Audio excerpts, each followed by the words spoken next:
স্বাগত সংবাদ বিশ্লেষণে। সঙ্গে রয়েছে আমি সাইফুল শাহিন। আজকে আমাদের সাথে অতিথি হিসেবে রয়েছেন ইঞ্জিনিয়ার আবুল বাশার। আবুল বাশার, আপনাকে ধন্যবাদ আমাদের স্টুডিওতে আসার জন্য এবং স্বাগত। আবুল বাশার, আপনি তো ঢাকা সেন্টার ফর ডায়ালগে কাজ করেন, রিসার্চ করেন, বা আমরা যেটাকে বলি সার্বিক রাষ্ট্র নিয়ে কাজ করেন। তো আমরা আমাদের সংবাদ বিশ্লেষণে সাধারণত দেশের সমসাময়িক যে পরিস্থিতি, সমসাময়িক যে সংবাদগুলো হয় বা সমসাময়িক আলোচনা, সেগুলোর ভেতরের খবর নিয়ে আসলে আলোচনাটা করি। পেছনে কি ঘটছে, আসলে সব সংবাদ তো আসলে প্রকাশ হয় না, সেই বিষয়গুলো নিয়ে আমরা আলোচনা করি। তো আজকেও আপনার সাথে আমরা সেই বিষয়গুলো নিয়ে আলোচনা করব। যেহেতু আপনি একটি ঢাকা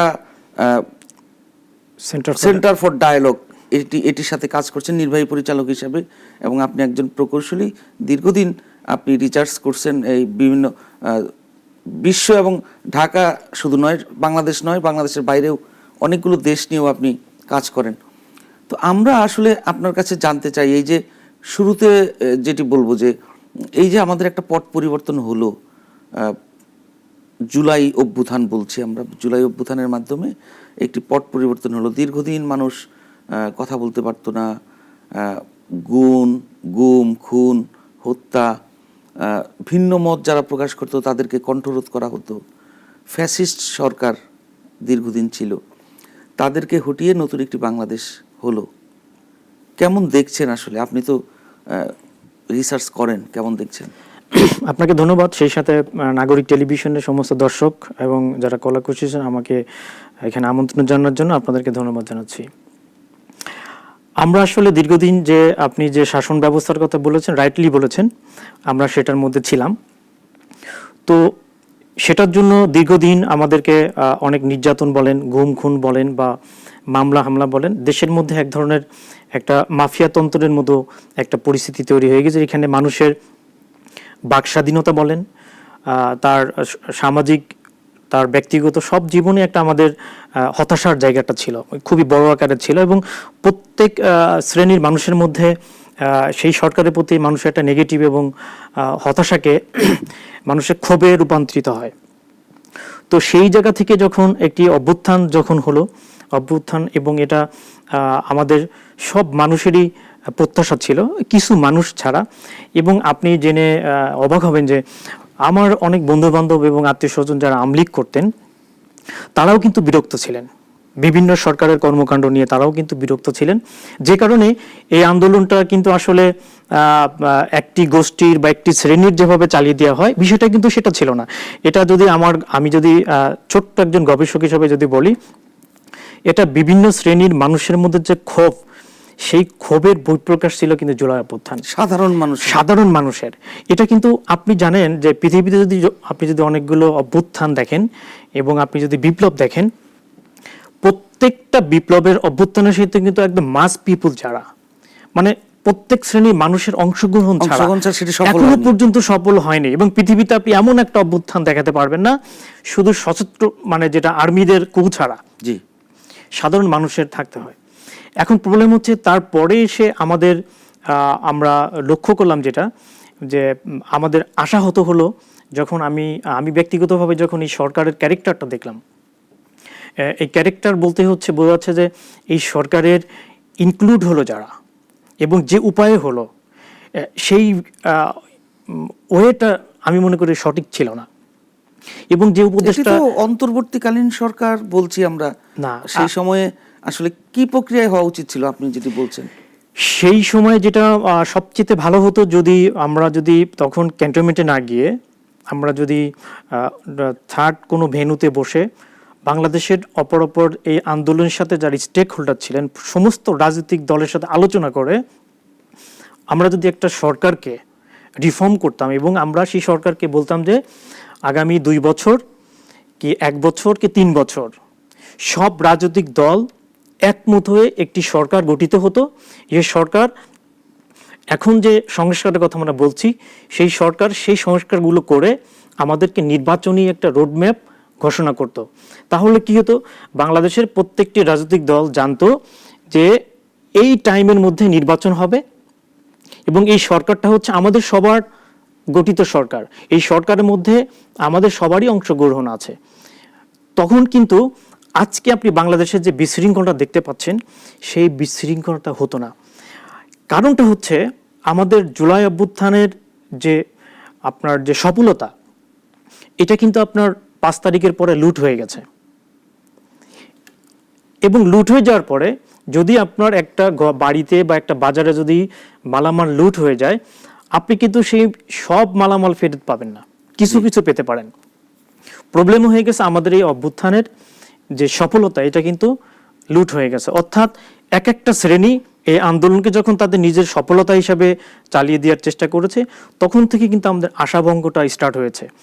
এবং এখানে যেটা হয়েছে যে আপনার কিছু মানুষের মধ্যে একটা ধারণা তৈরি হয়ে গেছে যে যখন ফ্যাসিবাদ চলে গেছে, সো অন্য কাউকে আমরা সহসায় আর ক্ষমতায় আসতে দিতে চাই না। আচ্ছা, কিছু কিছু আমি বলবো উপদেষ্টাদের মধ্যে বলবো, বা আপনি যদি তথাকথিত মাস্টার মাইন্ড যদি বলেন, আমি এটা আপনাকে বলি, যদি আমি শুরুতে জিটিভিতে আমার প্রথম প্রোগ্রামে আমি এই কথাগুলো তখন বলেছি যে ছাত্রদেরকে সামনে তারা ঢাল হিসেবে ব্যবহার করে তাদের ব্যক্তিগত কিছু মানে প্রাপ্তি আশা।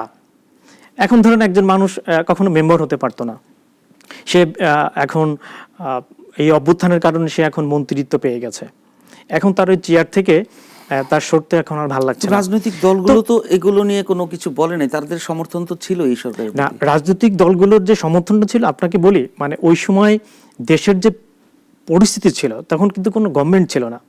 এবং আপনি যদি বলেন বিএনপি সহ জামাত ইসলামী বলেন বা অন্যান্য দল, তারা কিন্তু অপ্রস্তুত ছিল। আপনি সুচিন্তিত যে একটা চিন্তা করে একটা ব্যবস্থায় আমরা যাব, সেই সুযোগটা কিন্তু ছিল না। কারণটা হচ্ছে যে এই সরকার যখন ফ্যাসিবাদ চলে যাওয়ার পর তখন কিন্তু আমাদের ভিতরে অনেকগুলো প্রবলেম তৈরি হয়েছিল, যেগুলো আমি আপনাকে এখানে বলতে পারছি না। তো তখন কিন্তু কূপ এবং পাল্টা কুয়োর মতো একটা সিচুয়েশন কিন্তু তৈরি হয়ে গেছিল, যে কারণে তড়িঘড়ি করে ক্যান্টনমেন্টে এদেরকে ডাকার পরে কি হলো, তখন তো আপনার সমস্ত রাজনৈতিক দল তাদের যে একটা হোমওয়ার্ক থাকে, তাদের নেতৃত্বের সাথে আলোচনা করার পরে যে একটা সিদ্ধান্ত আসতে হবে, সেই সুযোগ কিন্তু তখন ছিল না। কারণ আপনি ফোন করে একজনকে বাসা থেকে ধরে নিয়ে আসছেন, বিষয়টা তো এরকমই ছিল যে ফখরুল ইসলাম আলমগীরকে ফোন দিচ্ছে, পাচ্ছে না, মামুল হককে নিয়ে আসো, তাকে পাচ্ছে না, জামাতের, মানে এই যে একটা সবাইকে নিয়ে এসে একটা অপ্রস্তুত জায়গাতে ডেকে নিয়ে এসে যখন একটি সরকার গঠিত হলো, তখন থেকে কিন্তু আমাদের, আপনি যদি মূল প্রবলেম যদি বলেন, সেখান থেকে শুরু হয়ে গেল। কারণ আপনি যদি শুরুতেই যদি আপনি এই যে এখন ছাত্ররা যেগুলো বলছে, রাষ্ট্রপতিকে নিয়ে প্রবলেম হলো, এখন তারা গণপরিষদ নিয়ে কথা বলছে, এবং তারা দ্বিতীয় ইয়ার কথা বলছে, প্রজাতন্ত্রের কথা বলছে, তো এগুলো কিন্তু এই মুহূর্তে আর সম্ভব না। এটা হচ্ছে আপনি যদি স্টার্টিংয়ে যদি আপনি এই কনসার্নগুলো সমস্ত রাজনৈতিক দলের সাথে নিয়ে আলোচনা করে যদি হতো, তাদের যে দাবি, এগুলো কি আসলে অযৌক্তিক দাবি না?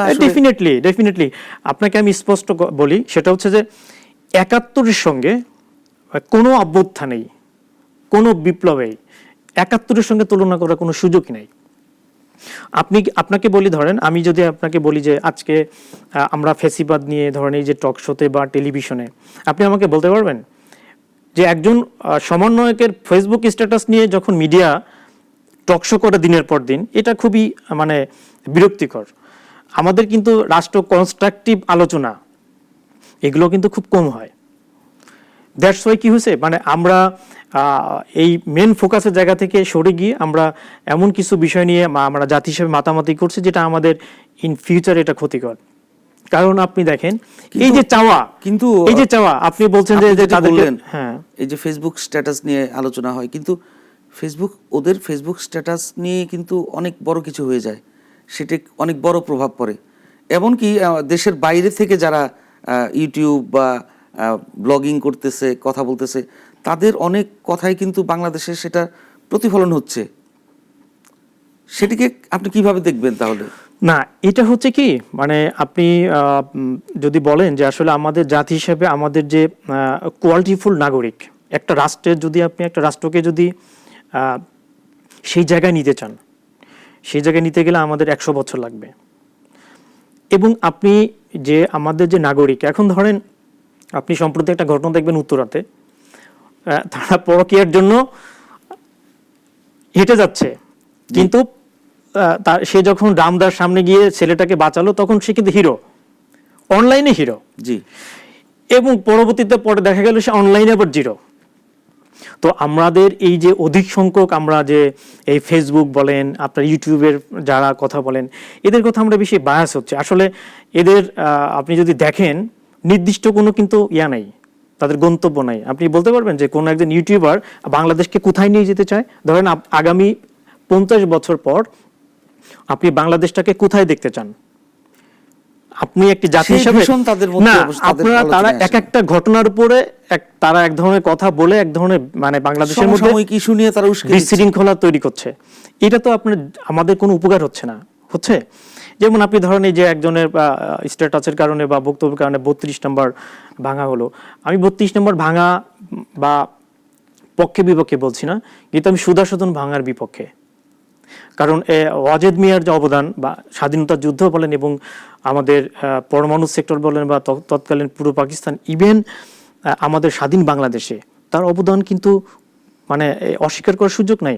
আপনি 32 নম্বর ভাঙলেন, কিন্তু সুধাসদন কেন ভাঙলেন এবং পুড়িয়ে দিলেন? তার দলিল মন্তব্য, এগুলো ধরেন মানে এগুলো ভ্যান্ডালিজম। হ্যাঁ, এ ধরনের যারা দেশে বিদেশে যারা করছে, এটা আসলে প্রবলেমটা হচ্ছে কি, ওই যে আমি আপনাকে বলেছি যে আমরা যে একটা আদর্শ নাগরিক, স্বাধীনতার পর একটি রাষ্ট্র 55 বছর পরেও একটা আদর্শ নাগরিক তৈরি করার সেই জায়গাতে রাষ্ট্র কখনো মনোযোগ হয়নি। যে কারণে আজকে ধরেন প্রপাগান্ডা বলেন, মিসগাইড বলেন, একজন মানুষকে সরাসরি ইনফ্লুয়েন্স করা, একজন মানুষকে ধরেন প্রতারিত করা, প্রতারণা করা, এটা আমাদের দেশে এখন খুবই সহজ।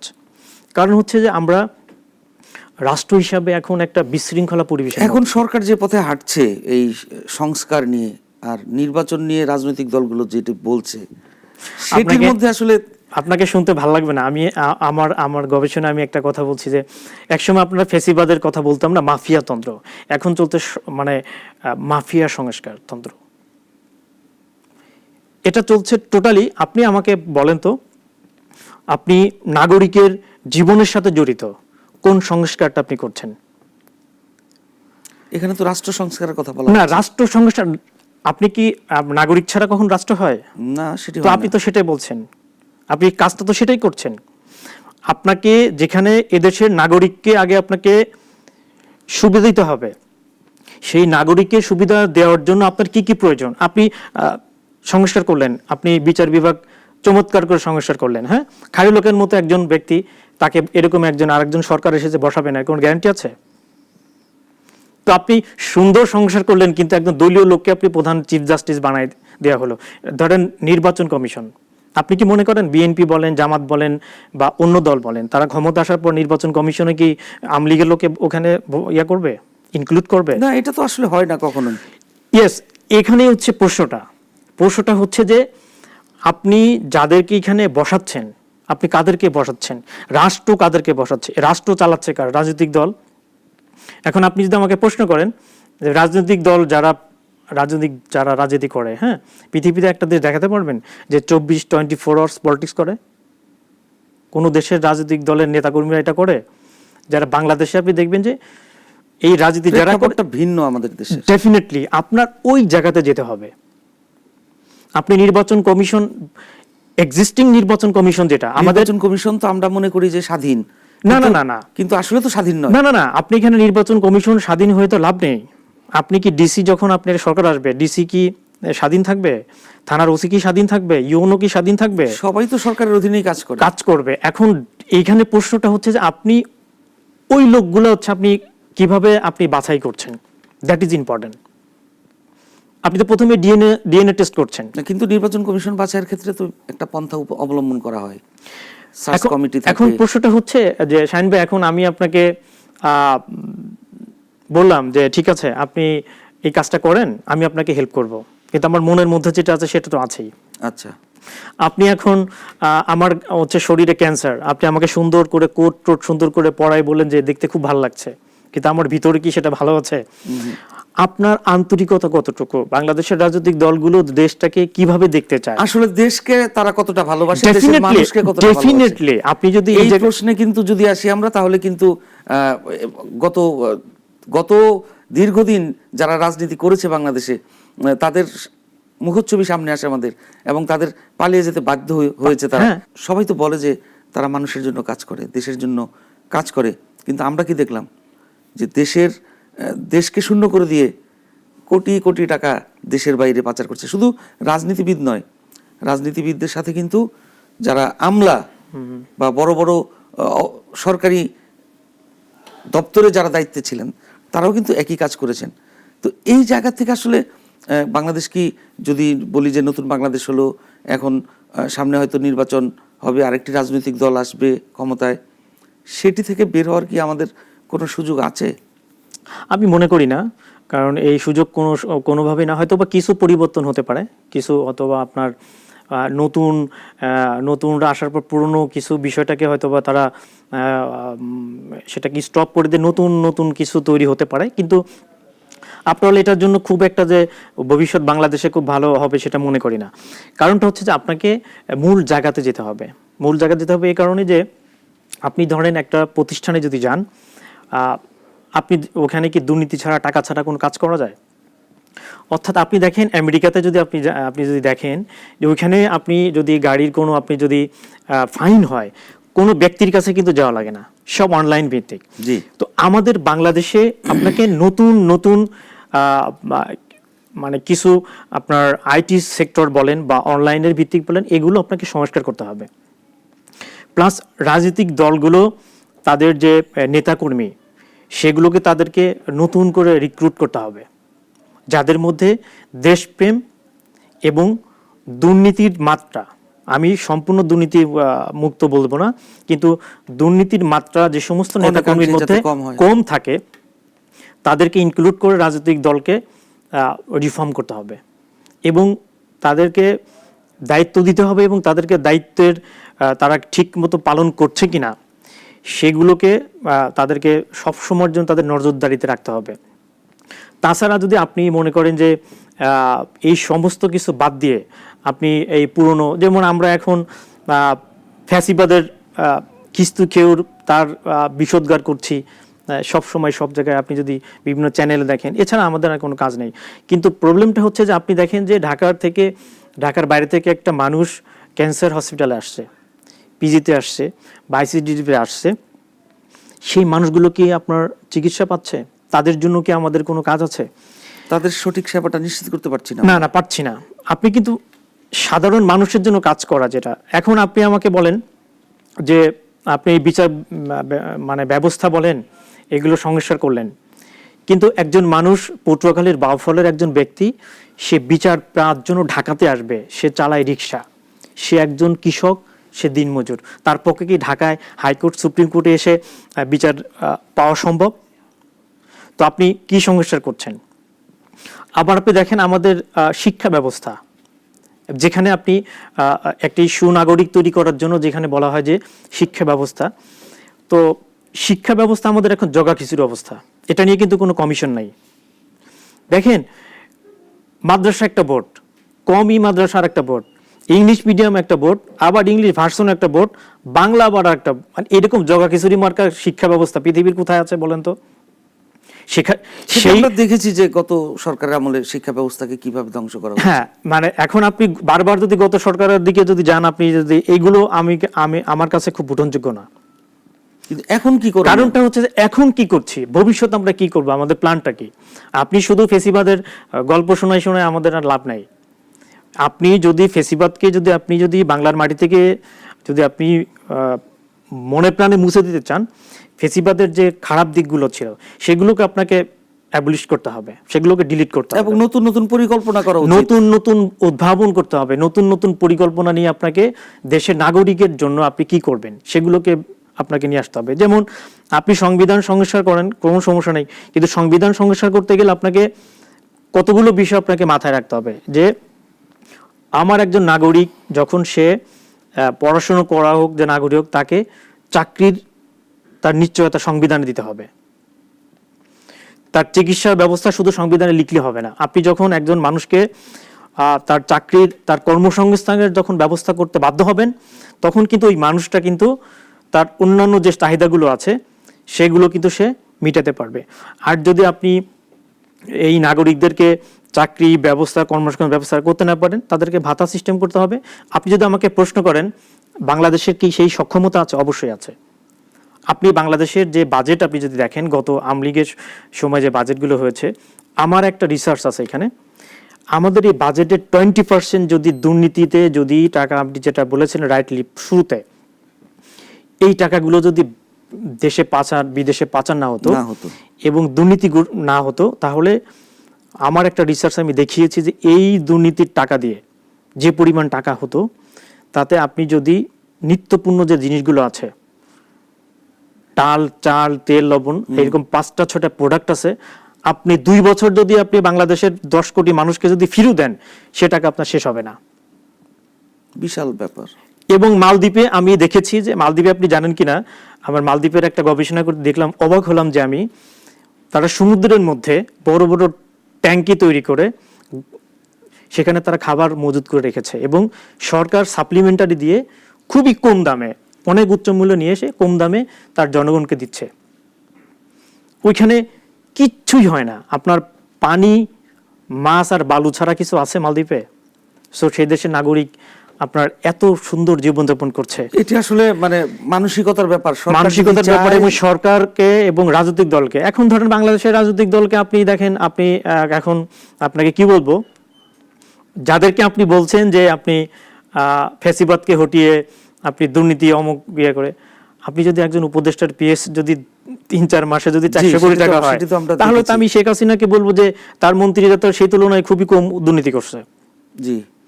এখন আপনাকে আমি আরেকটা একদম চরম সত্য কথা বলি।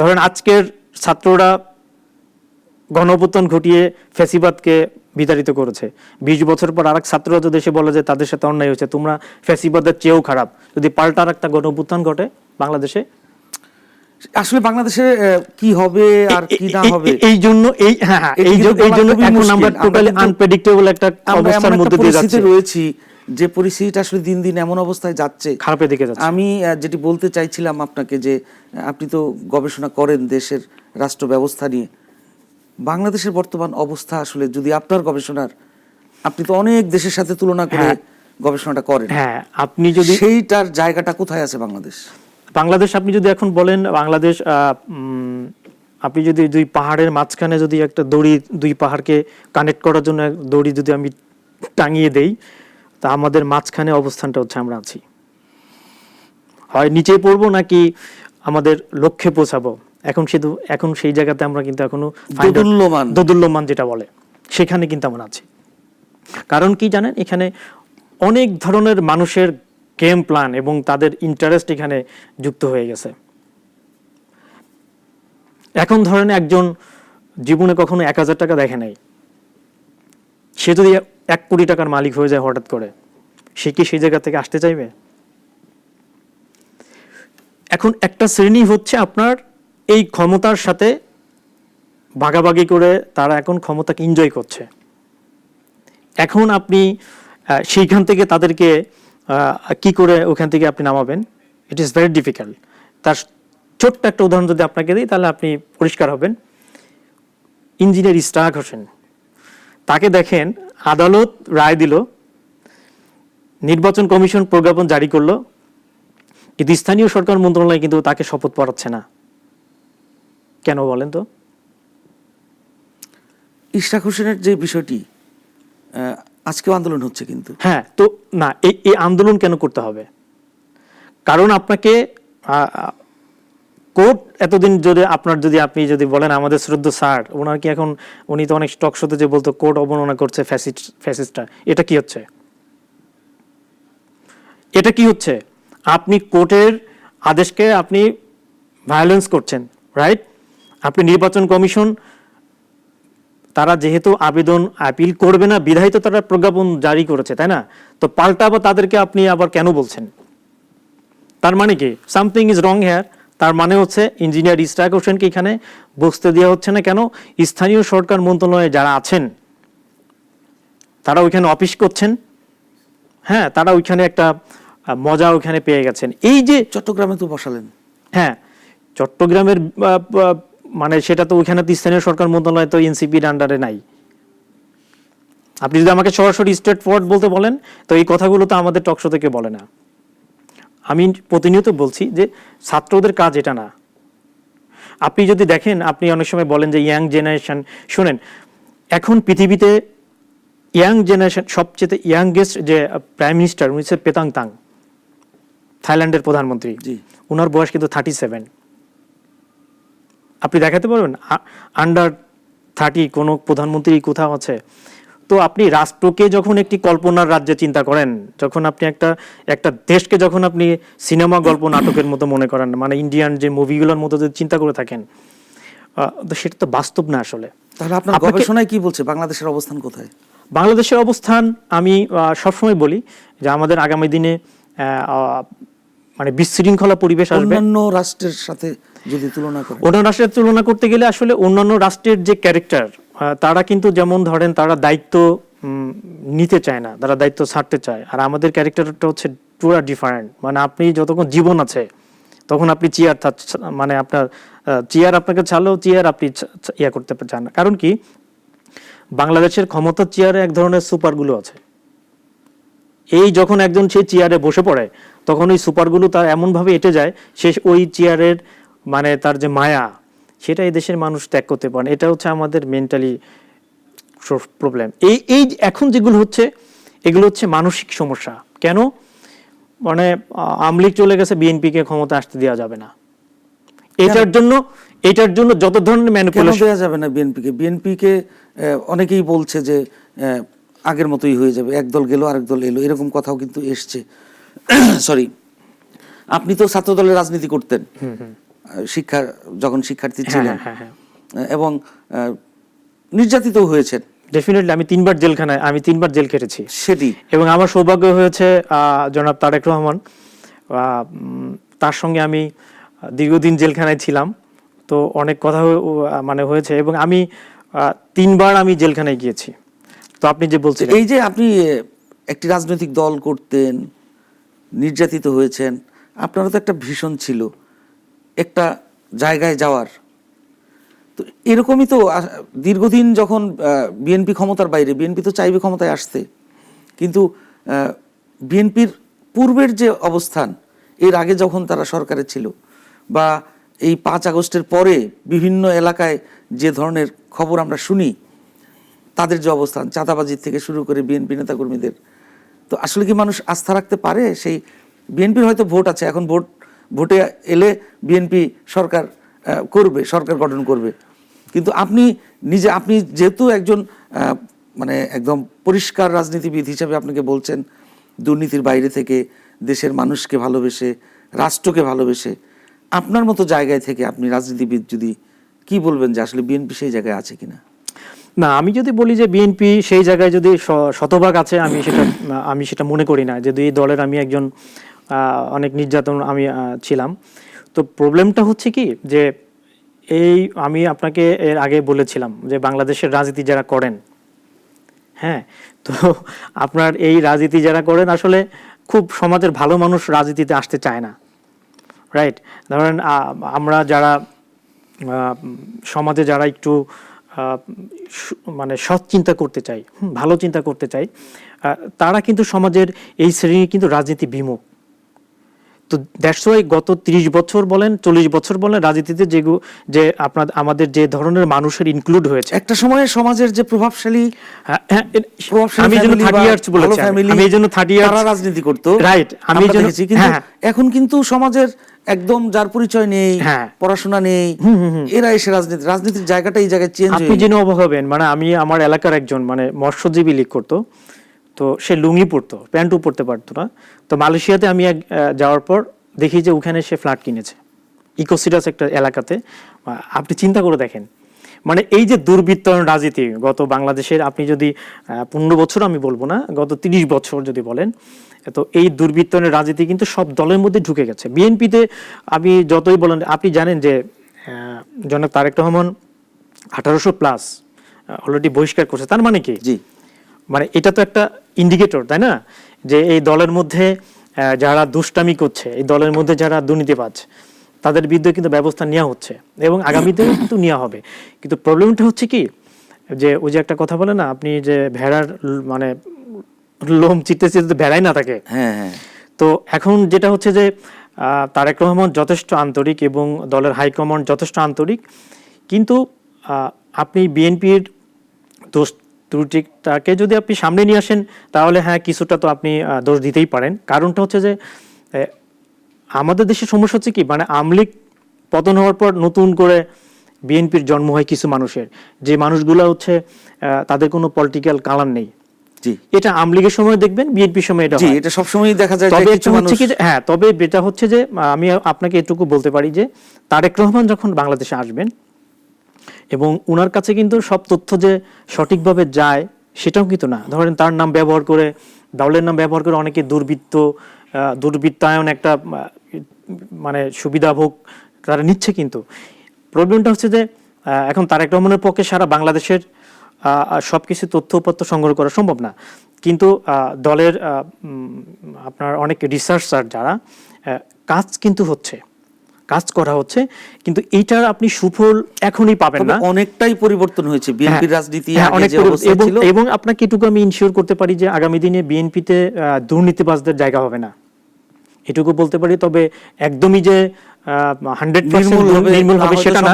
তবে মানে যেভাবে আপনি মানে ইঙ্গিত করছেন আমাকে, বা যে চিন্তাধারা করছে জনগণ, আমি মনে করি যে এটুকু ভুল ত্রুটি নিয়ে আমাদেরকে গণতান্ত্রিক পন্থায় যেতে হবে। জি, গণতন্ত্রের আপনাকে যদি গণতান্ত্রিক প্র্যাকটিস যদি আমাদের স্মুথলি চলে, ধরেন বিএনপি খারাপ কাজ করবে, জনগণ বিএনপিকে ভোট দিবে না, আগামী দিনে অন্য কেউ ক্ষমতায় আসবে, এই প্র্যাকটিসটা আমাদেরকে চালু করতে হবে।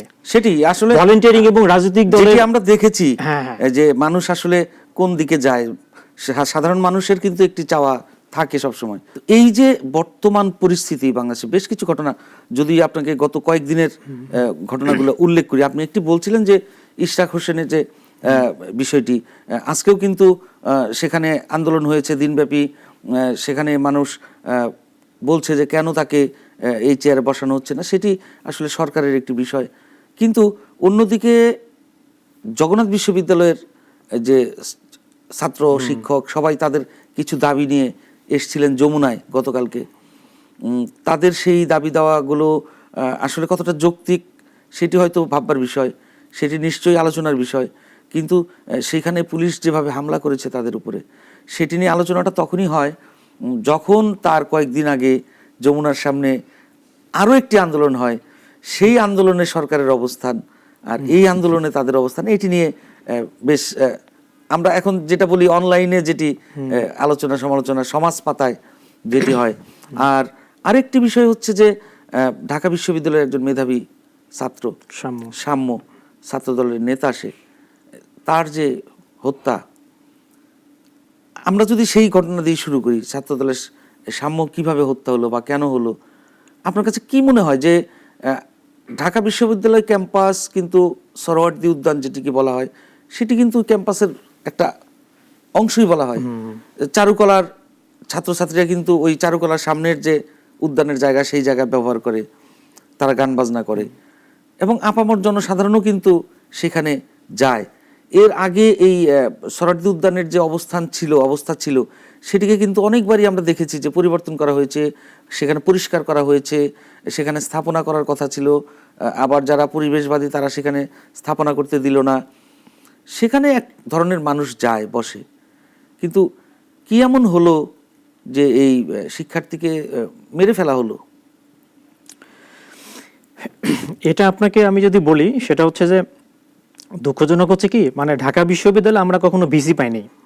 গত যদি আপনি আমি 20, 25, 30 বছরের কথা, আমি 30 বছর নিয়ে সবসময়ের জন্য আমার ফোকাস থাকে, আমি সেখানে। আপনি যদি গত 30 বছরে দেখেন, আমরা কোনো ভিসি পাইনি আসলে, আমরা পেয়েছি একটা দলীয় ক্যাডার। তো এখন এই নিয়াজ স্যার যখন আসার পর ওনার দেখলাম যে সবাই অনলাইনে ওনার প্রশংসায় ভাসাচ্ছে, ওনার 46 পৃষ্ঠার সিবি, এটা সেটা।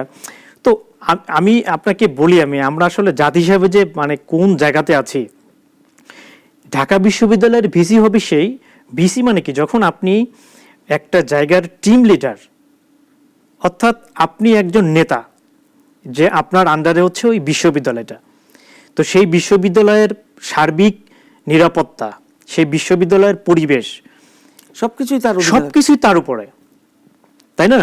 তো আমি এখন একাডেমিশিয়ানের কাজ তো হচ্ছে গবেষণাগারে, বা সে হচ্ছে গবেষণা করবে বা একাডেমি নিয়ে এসে কাজ করবে, তার তো বিসিআর তো কোনো প্রয়োজন নাই। ওই যে আপনাকে বললাম যে আমাদের প্রবলেমটা হচ্ছে কি, মানে ক্ষমতার লোভ আসলে কেউ ছাড়তে চায় না। সে আপনি বিশ্ববিদ্যালয়ের শিক্ষক বলেন, সে ভিসি বলেন, আর যেখানে বলেন, এটা হচ্ছে আমাদের এক ধরনের মানসিক সমস্যা। এখন ছাত্রদলের বিষয়টা কি জানেন? ছাত্রদলের বিষয়টা হচ্ছে যে ছাত্রদলের ক্যাম্পাসে তাদের আস্তে আস্তে তাদের যে অবস্থানটা, এই অবস্থানটা কিন্তু এখন শক্তিশালী হচ্ছে, এবং অপর যে যারা ওইখানে এতদিন খুব প্রতাপের সাথে ছিল, তারা কিন্তু এখন আস্তে আস্তে করে ক্ষয় হয়ে যাচ্ছে। কারণ হচ্ছে যে তাদের নেতাদের যে আচার আচরণ, তাদের যে অ্যাক্টিভিটিস, তারা কিন্তু দেখছে যে আপনি আগে ঢাকা কলেজের সামনে থেকে সোয়েটার কিনে পরতেন, জ্যাকেট কিনে পরতেন, এখন আপনি খদ্দরের দামি দামি মানে ড্রেস পরে আপনি টকশোতে ভিডি গাড়িতে চড়ে আসছেন। তো আপনার যে পাশের বন্ধুটা হলে একসাথে ঘুমিয়েছিলেন, সে তো দেখছে, সে তো সেই ঢাকা কলেজের সামনে থেকে 200 টাকা 150 টাকা দিয়ে ট্রাউজার পরে এখনো সে ছেলে হাঁটছে, মধুর ক্যান্টিনে যাচ্ছে, রাজু ভাস্কর্য দ্বারা চার, আর সে হচ্ছে গাড়িতে চড়ছে। এটার কারণে হচ্ছে কি, তাদের ওখানে হয়ে যাওয়ার কারণে কি হয়েছে, আপনি যদি ছাত্রদলের দুইটা ঘটনা যদি দেখেন, দুইটাই কিন্তু হচ্ছে আপনার মাদক এবং আপনার এই কিশোর গ্যাংয়ের দ্বারা সংগঠিত। এবং আমি মনে করব এই দুইটা ঘটনাই হচ্ছে প্ল্যান করে ছাত্রদলের উপরে এটা এক ধরনের আপনার ষড়যন্ত্রমূলকভাবে তাদেরকে, কারণ হচ্ছে আপনি দেখেন, আমি ঢাকা বিশ্ববিদ্যালয়ে আমি কতগুলো ছাত্র নেতা আমি দেখছি খুবই চমৎকার এবং সাম্য সেই ক্লিন ইমেজের, আপনি জানেন আগামী দিনে মেধাবী ছেলে ছিল এবং ক্লিন ইমেজ। আপনি যদি ঢাকা বিশ্ববিদ্যালয়ের সাংগঠনিক সম্পাদক ইয়াকে দেখেন, এবং কারণ আপনি জানেন আগামী দিনে ঢাকা বিশ্ববিদ্যালয়ের ডাকসু নির্বাচন হবে, এরাই আসবে। সো যখন দেখছে যে এই সমস্ত ক্লিন ইমেজের ছেলেদেরকে কিভাবে বিভিন্ন ওয়েতে ফাঁসানো যায় এবং তাদেরকে কিভাবে স্টেপ করে তাদেরকে করা যায়, এগুলো কিন্তু ষড়যন্ত্রের একটা অংশ, আমি সেটা মনে করি। কারণ হচ্ছে যে ঢাকা বিশ্ববিদ্যালয়ের পোস্টেড একটা ছাত্র, তাকে এইভাবে স্টেপ করে মানে বাইরের কিছু মাস্তান এসে করবে, আই ডোন্ট বিলিভ ইট, এটা প্রশ্নই ওঠে না। এটা হচ্ছে সুপরিকল্পিতভাবে তাকে হত্যা করা হয়েছে, এবং এটার আমি মনে করি যে সঠিক তদন্ত করে বিচার করা উচিত। এবং আপনাকে আমি বলি, দেখেন সোহরাওয়ার্দী উদ্যানে ঢাকা বিশ্ববিদ্যালয়ের পাশে এবং ঢাকা বিশ্ববিদ্যালয়ের মধ্যে আপনার মাদক ওপেন, আপনার এই গাঁজা বলেন, বিভিন্ন বলেন, ওপেন নাকি এখানে হাটের মতো বিক্রি হয়, কেনা বেচা হয়। প্রশাসন কি করেন? প্রক্টর কি করেন? আমি তো মনে করি যে এই বর্তমান ভিসি এবং প্রক্টরকে বিচারের আওতায় আনা উচিত। আপনি এখানে যত ধরনের কথা বলে কোনো লাভ নেই, কারণ দায়টা অনেক বড় এখানে। ডেফিনেটলি একটা বিশ্ববিদ্যালয়ে আপনি ছাত্রদলের ছেলে বা এটাকে বাদ দেন, সে না হোক ছাত্রদল না হোক, যে কোনো একটা ছেলে হোক, আপনি আপনার দায়িত্বের অবহেলার কারণে তার জীবন চলে গেছে। সুতরাং এই ভিসি এবং প্রক্টরকে দায় এড়াতে পারেন, এবং তাদের যদি বিচার হয়, আগামী দিনে যারা বিশ্ববিদ্যালয়ের ভিসি আসবেন, প্রক্টর হবেন, তারা এই বিষয়গুলো তারা খেয়াল রাখবেন। প্রবলেমটা হচ্ছে কি, আমাদের দেশে এই ধরনের সংস্কৃতি নাই। প্রবলেমটা হচ্ছে এখানে যে, অর্থাৎ আপনি দেখেন যে মানে ব্যর্থতাটা আসলে কেউ স্বীকার করতে চায় না, স্বীকার করতে চায় না। ধরেন আপনি যদি আপনার একজন একটা ভালো জায়গাতে আছে, দেখবে যে তাকে বাঁচানোর জন্য আরো অনেকে এসে হাজির হয়ে যায়, কেউ টাকার বিনিময়ে। যখন ছাত্রদল গতকালকে তারা আন্দোলন করলো, মিছিল করলো ভিসির পদত্যাগ চেয়ে, এদিকে ভিসি কিছু ছাত্রদের নিয়ে তারা আবার ভিসি পদত্যাগ চাই না, আরেকটি দল তারা। আমি তো আপনাকে সেটা বলেছি, আপনি অবাক হবেন যে সাবেক ঢাকা বিশ্ববিদ্যালয়ের ভিসি, উনি আওয়ামী লীগের 3য় শ্রেণীর নেতাদের বাসায় যেতেন। শুধু উনি না, মানে ঢাকা বিশ্ববিদ্যালয়ের অনেক শিক্ষক আছেন যারা আওয়ামী লীগের নেতাদের বাসায় যেতেন ভিসি হওয়ার জন্য। কতটা শেম, জাতি হিসেবে কতটা লজ্জার যে ঢাকা বিশ্ববিদ্যালয়ের ভিসি হওয়ার জন্য আওয়ামী লীগের 2য় শ্রেণীর নেতাদের বাসায় গিয়ে তারা তদবির করছেন।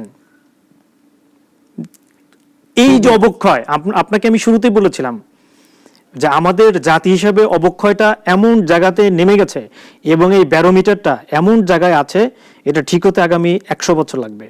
তাহলে এই শুধু কিন্তু ঢাকা বিশ্ববিদ্যালয় ক্যাম্পাস না, আরও বাংলাদেশে যে অন্যান্য বিশ্ববিদ্যালয়গুলো রয়েছে সেগুলোতেও কিন্তু একই অবস্থা, সব ক্যাম্পাসগুলোতে একই অবস্থা। আপনি তো বুয়েটের শিক্ষার্থী, বুয়েটে যে ঘটনা, আবরার হত্যাকাণ্ড, তারপরে সেখানে ছাত্র রাজনীতি নিষিদ্ধ করা, সব কিছু মিলিয়ে তাহলে আমাদের এই শিক্ষা ব্যবস্থার মানে যে সূতিকাগারগুলো, এত বড় বড় প্রতিষ্ঠানগুলো, এগুলোর আসলে সংস্কারটা কতটা প্রয়োজন?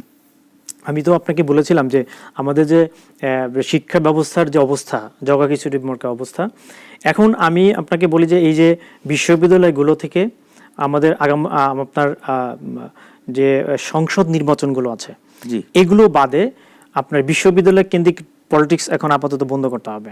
মানে শিক্ষকরা যেটি করেন, শিক্ষকদের কোনো ধরনের পলিটিক্স থাকতে পারবে না, এবং শিক্ষক নিয়োগের ক্ষেত্রে গবেষণা এবং তার রেজাল্ট এবং তার রিসার্চ, এগুলোই হতে হবে একজন শিক্ষকের প্রধান তার মাপকাঠি, তার যোগ্যতা।